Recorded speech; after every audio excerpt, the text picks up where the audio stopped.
আমার বন্ধুকে একটা শয়তানি বুদ্ধি দিলাম, কোনে বানি খাড়াইলো। আমি তো কয় হারি না, এখন কি যে করি। হ্যাঁ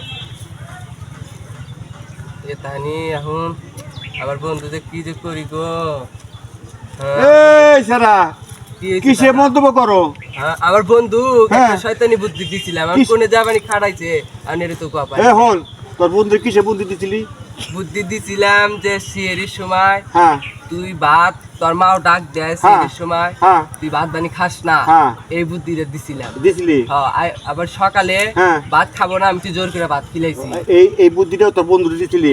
দিছিলাম। দিছিলি, ও যখন একটু নষ্ট করছে তা হ্যাঁ, তাহলে ওর মায়ের কারণে না তোর কারণে? আমার কারণে এখন। তোর কারণে না, হ্যাঁ। তোর কারণে বন্ধু কত 18 বছর বয়স হয়েছে, ওটা থাকে নাই। আর তোর কি করে কত সব শাস্তি দিয়ে পারবি? না না ফোন না না না না করলে কামাবো না। না। ফোন তুই মানুষের ফোন, এই যে হাজার হাজার মানুষ, লক্ষ লক্ষ মানুষের কত ভুল করেছে, আর হ্যাঁ। এই ভুলের শাস্তি তোর কাছে দিতে হবে। ফোন এবার মতন মাফ করে দেন। মাফ করে দিব। ফোন তুই তোর বন্ধুরা আজ জীবনে কোনদিন এই সমস্ত কাজ বুদ্ধি বুদ্ধি দিবি? না না আর দিন না। দর্শক ভাই, দর্শক ভাই, আমার মতন আপনারা কেউ ভুল করেন না। আমি যা ভুল করছি আপনারা মানে এই ভুল করেন না। দেখ তুই সুন্দর কথা কইছাস, এই ক্ষেত্রে থেকে তোকে ছোট্ট করতে পারি যাতে বলতে হয়তো